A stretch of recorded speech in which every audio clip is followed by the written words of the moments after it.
Hey everybody, we're just going to get started in a minute. So I hope you guys are having a good day. I wanted to introduce myself. My name is Staci Shacter, and I'm the nutritionist at the Carillon. And today I'm really excited to talk to you guys about mindful and intuitive eating. I think it's a really important topic that not many people know about. So I'm really looking forward to sharing it with you guys today. And I'm gonna go to the next here. Thank you guys so much for coming. I did want to share with you guys that we have an organization that we're trying to raise money for Feeding South Florida. It's a great organization that's really helping a lot of people right now. They're giving food to people in need in different communities all over South Florida. So if you want to donate, we have the link over there. And I think we can get started. So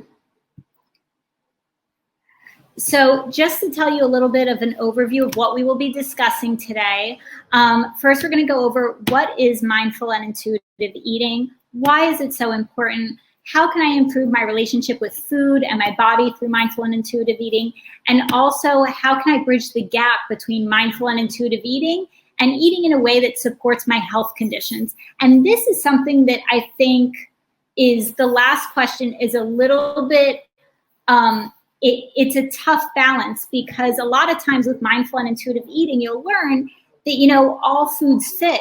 But what if certain foods exacerbate your health condition and make you feel symptoms that really don't make you feel good?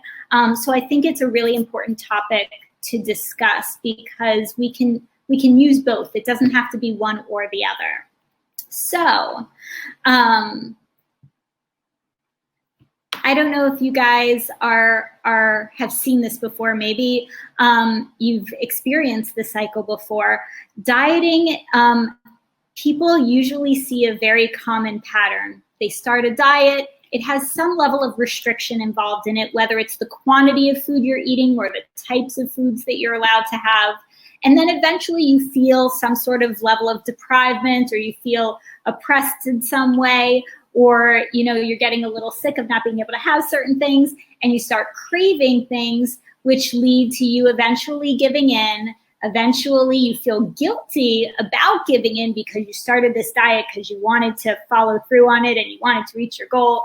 And then what happens is any, you know, gains you had might have been lost, and you say to yourself eventually, I got to go on another diet. But this is the definition of insanity. You know, what's the definition of insanity? We always talk about it, doing the same thing over and over again and expecting a different outcome, you know, and a lot of people think that a different diet will give a different outcome. But the fundamental flaw is this idea of restriction, which leads to this pattern. And unless you don't feel restricted and you feel like you're getting all the foods that you want and need, then it's sort of like more of a diet than a lifestyle. And we'll talk a little bit more about that. So what does the research say when it comes to dieting? So there's tons of research on dieting, and usually, like in the short term, there's always going to be weight loss. You know, no matter what diet you choose, you're probably going to lose weight in the short term. And there's tons of research on that, but there's very, very little research studies when it comes to, are you going to lose weight in the long term? Like, what's going to happen 1 year after the diet started, 2 years, 3 years, 5 years out from the diet? There are a lot less studies on that, but the studies that are out there are a little like not so great of results. There was a meta-analysis that actually showed that, you know, at the beginning, people lost about over 30 pounds on average, but on average in 3-year follow-up, they gained back about 25 of those pounds. And so their net loss was only about 6-7 pounds of weight loss in the very end. So not so impressive. And then even more concerning is there's a number of studies that have a lot of people that end up, when they do these long-term follow-ups, people weighed more than before they started the diet. And that's a problem. And I see this all the time in practice. People come to me saying that they had been dieting for a long time, yo-yo dieting, or they went on a diet, they lost the weight, and then they gained it all back plus some. And there's actually scientific evidence to support this. It is not just you. You do not need to feel like something's wrong with you and you don't have the willpower. This is something going on metabolically that is causing this, and it's a fundamental flaw in diets and in the dieting concept. So we're going to look a little bit more on what is going on metabolically. So first, I'd like to compare diet to exercise. So what's interesting is while the research on long-term effects for weight loss for dieting are not so impressive, long-term effects for exercise for weight loss maintenance are actually very good. And we think the reason for this is the fact that, when you exercise, you get endorphins. Our body is literally telling us what it wants, and it's giving us an incentive to do it again tomorrow. Our body is very wise. And because of that, because we get that incentive, that feel good from it, we're much more likely to stick with it. And because we're more likely to stick with it, it's something that in the research studies, they have really good long-term results. So, now, on the other hand, with human biology, 1,000 years ago, what was going on 1,000 years ago? If you were losing weight 1,000 years ago, there was a famine, and we haven't evolved that much since then. So the problem is that our body hasn't evolved to notice the difference. So if we're eating in a way that is making us lose weight relatively quickly, our body's going to hold on to what it's got because it doesn't know that we're just trying to fit into a certain pair of jeans. It thinks that, we got to survive. We got to, it's not what we think it is. And that's why we're sort of going against our biology when we're trying to do this. We're being counterproductive a lot of times. So there's a lot of research as to how this is happening, but the net effect is that eventually people hit a plateau in their weight loss because the body has adapted through these mechanisms in place to keep us from wasting away in a famine. And then after we plateau, in order to maintain the weight that we've already lost, we basically have to stick with the same diet we're on or something similar to that, which will give us that same effect. If we eat the way we were before, or possibly even eat more than we were before, we're going to gain all that weight back. And actually, because of those adaptive mechanisms for survival to try to gain back weight, you typically, it becomes a driving force. The fact that you slow down your metabolism actually becomes a driving force in your weight regain after you've sort of gone off your diet. So let's see a little bit about what's happening metabolically. So typically when we think of fat in our body, we think of, we lose weight and the fat just melts off. That's not what's happening. So typically what's happening is your fat cells get smaller, but they don't go away. And our fat cells, we think that they're just like inert molecules. They're not. The research actually shows that they're like mini little endocrine systems and that they have crosstalk with different parts of the brain. And the end goal is they're trying to get big again so we can not waste away and survive. And you can see this pattern of, someone who's overweight and has bigger fat cells, and then having the weight reduced and how that affects different things going on in our body. And then early relapse, it starts to come back. And then eventually you get even more fat cells and they're bigger than they were or the same size as they were last time, but now there's more of them. This is pulled straight from scientific research study on the topic. So what else is happening? There's a whole bunch of hormonal changes that are happening in response to different things going on, again, to try to help you survive the famine. So the net effect is that you have a decrease in energy expenditure, AKA slowing the metabolism, and oftentimes an increase in hunger. So a lot of people think that they're hungry from dieting only because they're not eating certain things or they feel deprived, but there's actually another scientific effect that's taking place as well, where our body is trying to get us even more motivated to find food during this famine and survive. So that's, so a lot of people might feel an increase in hunger that's actually metabolic. And what's going on psychologically here? So unfortunately, in our society, there's a lot of marketing towards being a certain body shape and looking a certain way. And unfortunately, that affects people's self-image.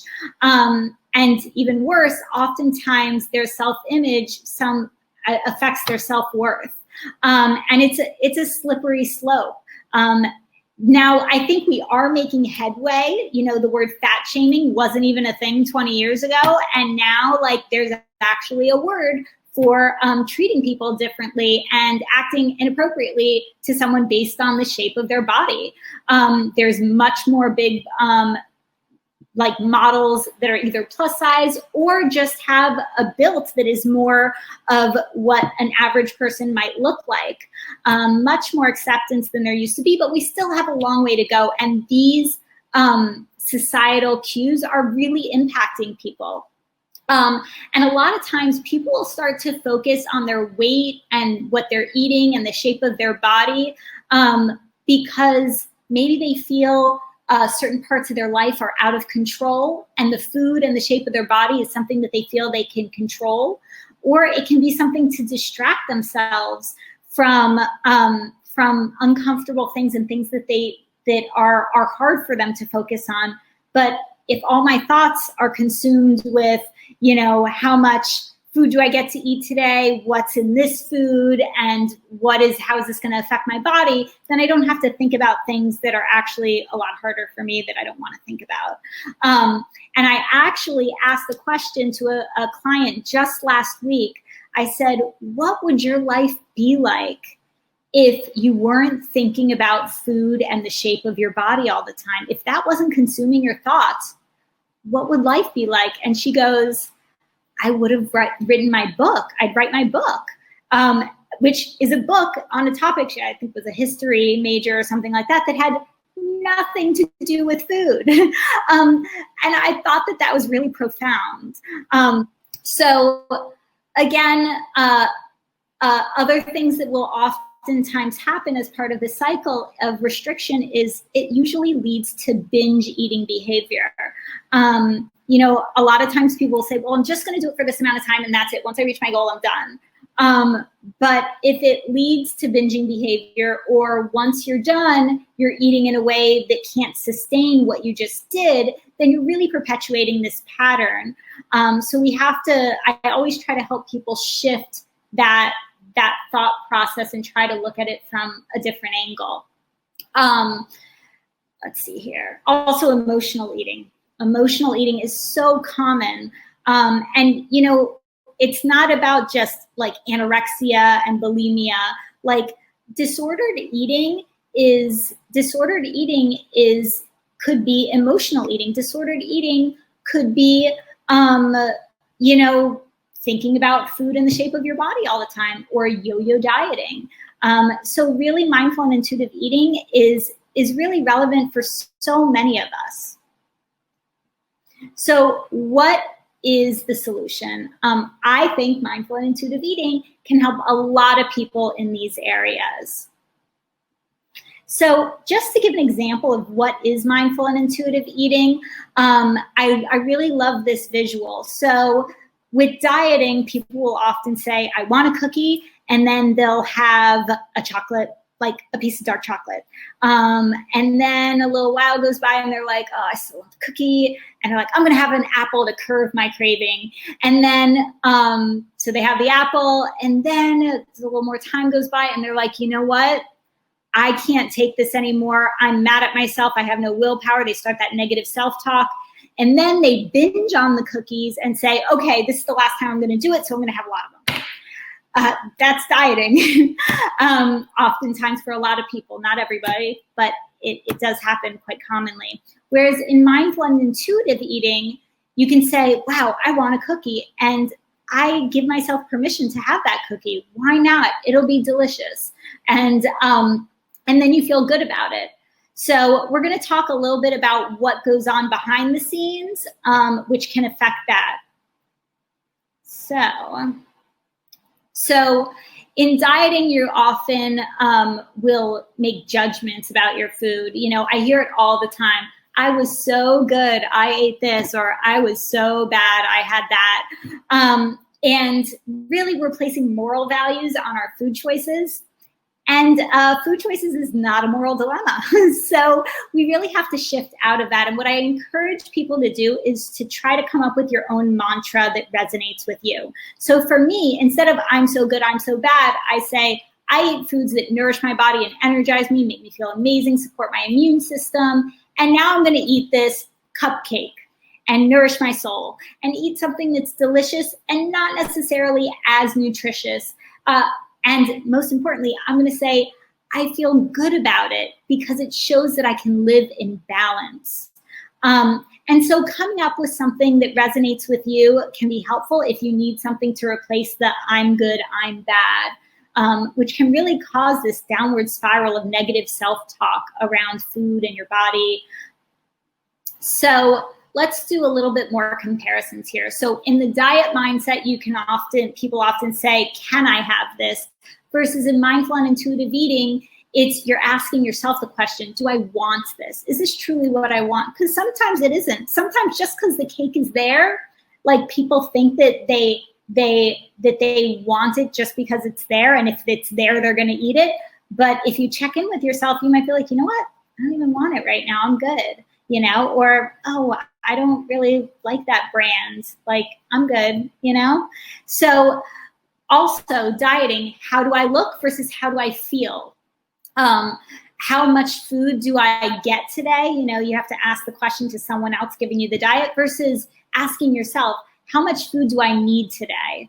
And only you can answer that question. I exercise so I can eat versus I eat so I can exercise. Big, big difference. So many people are saying, you know, I'm gonna, you know, I have to work out so I can burn the calories, or I have to work out so I can earn my dinner, or something like that, which really perpetuates a distorted eating pattern and a distorted pattern in the relationship with food and your body, and even your relationship with exercise as well. A lot of times, you know, people sometimes injure themselves because they're working so hard to burn those calories, and then it becomes counterproductive, or they're overtraining and having other health effects as a result. So if you look at exercise as something that you do for your energy and your mood, and because you enjoy it and it gives you pleasure, and for bone health, and for all these things that are for wellness, you're less likely to abuse it in a way that doesn't serve you. So food is my worst enemy and my favorite reward. Again, it's that demonizing food versus food is food. Eating when emotional is very common for dieting because you're more likely to do it when you feel like, oh, I can't have this, versus eating when our body tells us to eat, which, again, can be much more productive, paying attention to our hunger and fullness. So a few more: willpower versus trust with mindful and intuitive eating. To trust yourself, to say, I can figure out like what portion size of food serves me best, what types of foods, what types of meals and ratios of things make me feel best and serve my body best. That's trust. And that's also empowering. You get to decide what foods are best for you. Versus with dieting, it's about cultural conformity and external cues, someone else telling you what to eat. It's almost always focused on weight loss, versus mindful intuitive eating is about wellness and health enhancement. Avoiding things and restricting for dieting versus for mindful and intuitive eating, it's about acceptance, accepting yourself, accepting your emotions, accepting your body, accepting your food choices. And there's a number more here that we can go into, but I also wanted to share that, like, food is your ally. Food is your fuel. Food gives you what you need to have the mental clarity you need, to give you energy, to make you feel good, and to give you pleasure. Food is still something that you do for enjoyment purposes, versus feeling like food's the enemy. And it's just a shift in a way of thinking. And it takes a lot of practice actually to get to that point for some people. So something that comes up a lot is, I focus a lot on the hunger scale, people using the hunger scale to determine, should they eat more? Do they want to eat more? Do they need more food? But some people have trouble determining physical hunger from emotional hunger. So we'll talk a little bit about how they're a little different so you can identify when that happens for you. So usually physical hunger comes on gradually. You've felt this before where you get a little hungry, but an hour goes by and you haven't eaten yet, and now you're more hungry than before. Versus emotional hunger usually comes on very suddenly. And that's because it's usually a trigger from something that happens or something that you think of that sends some sort of emotional response that then makes you want to soothe or escape that emotion through food. Also, emotional hunger is felt mostly in your head and the surface of your thoughts. It can give you like that incessant feeling like you have to have a certain thing right away. Versus with physical hunger, it's felt in your stomach usually, or in that region. And it's a growing pain that tends to come in waves. It's not like so incessant and consuming of your thoughts usually, unless you're very, very hungry and you've waited way too long. So you become fixated on certain foods, certain textures. A lot of people like salty or crunchy, or very sweet and creamy and things like that with emotional hunger. Whereas with physical hunger, you might be open to very many food options, and feel like you'd be satisfied with that. Also with emotional hunger, may trigger feelings of guilt, self-loathing, regret, and shame, because typically what happens is you end up overeating, not because the reason why you're eating to begin with is not to fulfill hunger. So of course, it's not uncommon while you're trying to fill this void, soothe this emotion, that you're going to eat past the level of fullness because you weren't eating to begin with because you were hungry. And oftentimes for people, that leads to these negative feelings about themselves. And very, very important with mindful and intuitive eating, even if you do have an experience where you emotionally eat and overeat, the way you look back on that experience is different. Looking at things as, okay, what can I learn from this? What was happening here? What emotions was I feeling? What do I need to address? And sometimes you can do it on your own, and sometimes it takes the support of a knowledgeable healthcare provider to help you figure out and talk it out with you until we sort of work together to figure out, well, what was happening here? And once you learn from it, then you can grow from it. And so instead of looking back on these mistakes, and this is in general, whether you're emotional eating or almost anything in life, very good advice is, to look back on things is like, how can I grow from this? What can I learn from this? How can I optimize the situation based on what's going on? And then I always say the serenity prayer, let go of the rest, if you're familiar with that, and it's pretty important to start breaking some of this self-destructive habits, whether it's about food or something else. And so with physical hunger, it doesn't make you feel bad about yourself when you eat. It's a big distinction. So what are some strategies that we can implement for mindful and intuitive eating to sort of overcome some of these things? And I've already started talking about some of them, but I have an attachment that you guys have available that you can view. It's the hunger scale. So you can see here that the green is really where you want to be. How often are you waiting until you're starving, and then you're at the mercy of whatever food's around you at the time? Not only that, but oftentimes when you wait until you're starving, you're much more likely to eat very quickly and to overeat. So if you go to being a 1 or 2 on the hunger scale, you usually commonly might jump all the way down to an 8, 9, or 10 because you're eating really quickly, and you're overeating and eating more mindlessly because you're not in that headspace. Whereas if you eat when you're hungry, and then always ask yourself where you are. So when you start to eat, where am I on the hunger scale? In the process of the meal, okay, check in with yourself. How am I doing now? How am I feeling?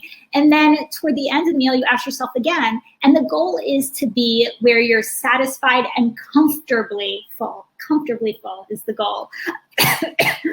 Excuse me. Excuse me. So with that being the goal, you really just have to check in with yourself. And it seems so easy, but it's actually something that takes some practice because we are not used to paying attention to our bodies, unfortunately. So it does take some practice. And most importantly, throughout the practice, you need to be gentle with yourself. Don't beat yourself up if you go into the gray zone. Don't beat yourself up if you can't figure it out and you can't really feel, do I feel hungry? Do I not feel hungry? It takes time and it takes practice, and just be gentle with yourself through that process. So with adopting more mindful eating practices, there's a lot of things that you can do. One is, try to be in a positive mood around food and your cooking schedule. So whether you're cooking or about to eat a meal, one of the things I like to do is try to think of what am I grateful for? Maybe I'm grateful for this delicious meal that's in front of me. So gratitude is great. Also, slowing down and tasting the food and asking yourself questions like, do I taste the basil? What smells am I smelling? What are the textures? And that helps you to be more mindful and present in the moment. And it also helps to shift your focus to something that can also help calm your nervous system. Having less stress when you're eating is really helpful for digestion. So whether you're listening to soft, relaxing music, slowing down, paying attention to the tastes and textures of things, that could be very helpful. I don't know how many times this has happened to you guys where you might be sitting in front of a TV watching something and you're eating something out of a box or a bag, and all of a sudden your fingers hit the bottom and there's nothing left in there and you don't even remember eating any of it. That's the opposite of mindful and intuitive eating, and it's something that we try to help people overcome by putting things on a plate of food and eating at a table versus eating out of a bag on a couch doing something else at the same time. Drinking enough fluids, drinking enough water. Sometimes hunger is because maybe you're thirsty or things like that, but maybe not. Maybe you're like legitimately hungry. Either way, you want to drink enough fluids to give your body what it needs for a lot of different things. Also, respecting your body and your health, and not rushing, as we said before. So what else can we do? So journaling and even talking out loud can be incredibly powerful. It is not the same thing as thinking something in your head. I hear it all the time. When people actually start journaling their emotions, something is released. There's a release, whether it's through journaling or verbalizing it, there's a degree of release from that, but there's also a way of gaining insight oftentimes people will see things differently once it's out of their head. And that can be really, really helpful. So journaling first your emotions, and then your emotions and your patterns of how it affects the food you're eating. What are your eating patterns in combination with those emotions? And once you see those patterns, you can look back on that and gain more insight, and then start problem solving to see, what was going on? What was I thinking at that point in time? Was there a coping strategy I could use that would help me in that type of moment next time? Those types of things. So I'm a big fan of DBT, dialectical behavioral therapy, and basically challenging your beliefs and your thoughts. So once those emotions and thoughts are out there, either on your own or working with someone, there's different processes you can do to challenge those beliefs. Is it true? Can you prove that it's true? If it wasn't true, what would your life be like? Are there ways that you can actually look at that same situation and say the opposite and it still be true? And all of this can be incredibly powerful in shifting how you feel about things and shifting those emotions and helping, with different coping strategies as well. So there's a lot going on here. It's a lot of work. It's a lot harder than just going on a diet. Actually, this is like the hard work. But unlike a diet, which might promise happiness, doing this hard work, this self-work that we really need, is what brings us long-term happiness, because we're growing and learning about ourselves, and we're addressing things that need to be addressed versus running from them and using things to just get through it. So also thinking about food as nourishment and as something that's satisfying for you versus a diet. If you're of the mentality that, I want to get to a certain weight, and once I get to a certain weight, then I'll be okay. Like, if you place what you look like on the outside or the numbers on the scale higher than your health and well-being, both physically and mentally, then it's impossible to overcome this. So that's also something that for some people is very difficult, but it's very important. So there's different ways of looking at things and learning these things, which will hopefully help shift people's experiences and how they feel about this. But again, remember that self-empowerment thing. It's your own personal journey. So you guys have to sort of do the hard work to figure it out. And a healthcare provider such as myself, and sometimes a team approach with also a licensed therapist could really help guide you and help you reach those conclusions. What else do we have here? So that's really it. We have to care more about our physical, emotional, and mental health and spiritual health over our the number on the scale, over the shape of our body. And that's where we do the real work, and that's where we can find long-term happiness and sustained happiness. And I love this quote from Byron Katie. She has a philosophy with DBT as well, and does great work. Her quote is, "I am a lover of what is, not because I'm a spiritual person, but because it hurts when I argue with reality." I love that line. So I want to sort of close with that. It's something that we can, do for ourselves, but we have to do this hard work and acceptance of reality versus fighting against it. And then, working towards improving things is usually I've found to be a better outcome for a lot of people. So at this time, I want to talk about the last area, which is what is needed. Like, what if you have a health condition? What are we going to do if, a lot of people are like off of gluten and dairy because maybe they have fibromyalgia or they have food sensitivities affecting their digestive system. But they know that like when they eat those things, they don't feel good. But when they don't eat those things for a long time and then something comes their way, they're like, I need this. And I have to have it, but then they don't feel well afterwards. Or they can never stick with it. Some people, it's very hard. They can never even try to see if they eliminate a food, if they could feel better, because it's just, as soon as they say I can't have something, they want it more and they can't go a day or a week or whatever it is, because of that. So everyone's going to be different as far as how to approach this.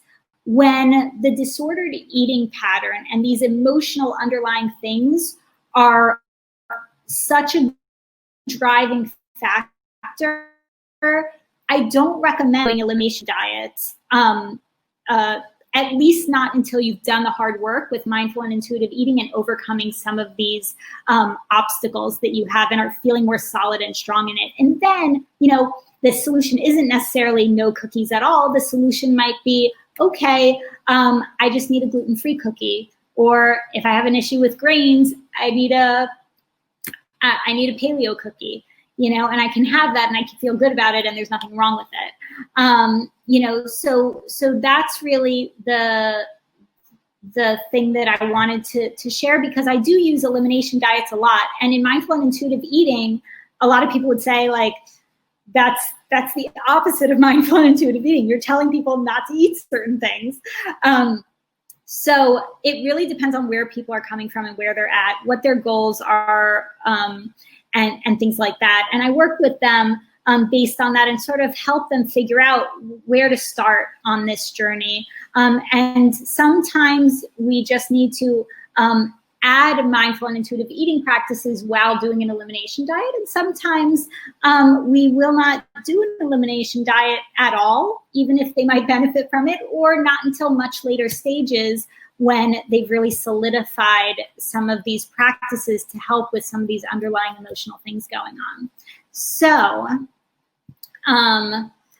thank you guys so much. I want to see if you guys have any questions. And I believe we are also offering a special offer for doing a mindful and intuitive eating package with me. It'll include an initial consult as well as a couple follow-ups. And I think it's 10% off we're doing. So I think they're going to be giving you information on that as well. So yeah, so at the time I'm open to if you have any questions. Okay, let's see. So what's considered nourishment and how do I know what I am truly getting? That's an excellent question. So figuring out what food is actually nourishing, because you would think when you're hearing a lecture from a nutritionist that you're actually going to hear about food. And we really didn't talk that much about, well, what foods are good or bad, as they used to say. And so what foods are nourishing your body? So those are going to be foods that are very high in vitamins, minerals, phytonutrients, fiber, protein, those types of things. So typically, I'll encourage people to eat more fruits and vegetables, eat more whole foods like beans, legumes, and also animal protein. A lot of people don't realize, people think that eggs and meat and chicken and things like that, oh, it has some iron and B12, but other than that, it's like not good for you. Some people think that. Not true at all. We do benefit a great deal from protein. A lot of people feel a lot better when they introduce animal protein, but everyone's different. Again, so we got to pay attention to our body and see what we feel best on. But you should know that there's a lot more vitamins and minerals in animal protein over and above iron and B12. So it can be a nutrient-dense, nourishing food, just like other whole foods. And then also, how else do we know? So there's certain questions we want to ask ourselves when we're eating a meal or a snack or a certain food. We want to ask ourselves, like, how long until I'm hungry again? If you're eating a meal and you're hungry a half hour later or an hour later, maybe you need to change the quantities of certain things in the meals or the ratios of certain things in that meal in order to tweak it. Because if you're hungry an hour later, maybe you didn't eat enough food, or maybe you overdid it in one area and not enough in another area. So again, that's that self-evaluation. Also, you might find that you want to ask yourself things like, was I satisfied? You know, sometimes you've done eating and you're not even satisfied right after you're done eating. You want to ask yourself, do I have energy after the meal, and for how long? Can I focus and concentrate after the meal, and for how long? How did this meal affect my digestion? Did it give me gas, bloating, abdominal distension? Is it contributing at all to any other type of digestive symptoms, heartburn, acid reflux, diarrhea, constipation, things like that? And based on how you answer those questions, that can help determine what is considered a nourishing plate of food for you. So I think that answered a couple of the last two questions, because what should I be asking myself? So I covered that one also at the same time. Does anybody else have any questions? So if no one else has any questions, thank you guys so much for joining me today. I really enjoyed sharing with you, and I look forward to possibly working more with you guys. Thanks so much.